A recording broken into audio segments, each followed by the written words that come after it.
ఈ కలియుగంలో ఎట్లా ఉందంటే మంచి పనులేమో దొంగతనంలా చేయాల్సి వస్తుంది, దొంగ పనులేమో దొంగ పనులు చేసేటోళ్ళేమో దొరలా చేస్తారు. నేను వీటికి ఫుడ్ పెట్టడానికి నేను పడే కష్టం అంతా ఇంత కాదు. వాటిని రెడీ చేసుకోవాలి, వాటి గిన్నెలన్నీ కడగాలి, కాస్త దూరం తీసుకెళ్ళి పెట్టాలి, ఎవరు చూడకుండా చూసుకోవాలి. నైట్ టైం లేదంటే పొద్దున్న 5కి 4కి లేచి వంట చేసి వాటిని చల్లారబెట్టి వాటికి పెట్టేయాలి. ఎవరన్నా చూస్తే ప్రాబ్లమే అవుతుంది, చాలా ప్రాబ్లం అవుతుంది. ఒకరు వద్దంటారు, ఒకళ్ళేమో పెట్టమంటారు, ఒకళ్ళేమో ఏముంది కాను అవి ఏమంటున్నాయి అంటారు. ఎవరికి దోషింది వాళ్ళు అంటారు. వాటి కడుపు నింపాలని నేను చేసే ప్రయత్నం అంతా ఇంత కాదు, కానీ చులకన చేస్తారు, చులకన చూస్తారు, చులకన చేస్తారు.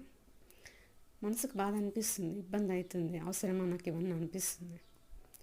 కానీ వాటిని వదులుకోలేకపోతున్నా.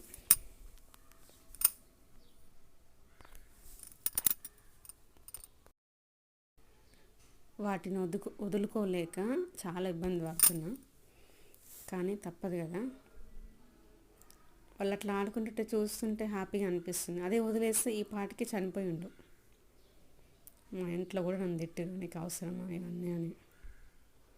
కానీ వదలబుద్ధి కావట్లేదు.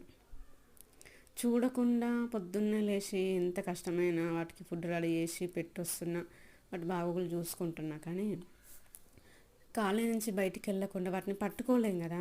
చిన్నపిల్లలైనా పెద్దగైనా ఒకే దగ్గర అవి ఉండవు, వాటిని పట్టుకోవడం చాలా కష్టం. ఈ కార్ని దాటి బయటికి పోతే వాళ్ళు చంపుతారేమో, వాళ్ళు పట్టుకొని ఏం చేస్తారో ఏమో అని ఊకే వాటిని కాపలా కాస్తూ ఉన్నా. నాకు బాగా టైం వేస్ట్ అవుతుంది, చాలా ఇబ్బంది అవుతుంది. ఇంట్లో పనులు కూడా కాక చాలా ఇబ్బంది పడుతున్నా. ఎవరితో మాట్లాడట్లేను అసలు, చాలా ఇబ్బంది పడుతున్నా.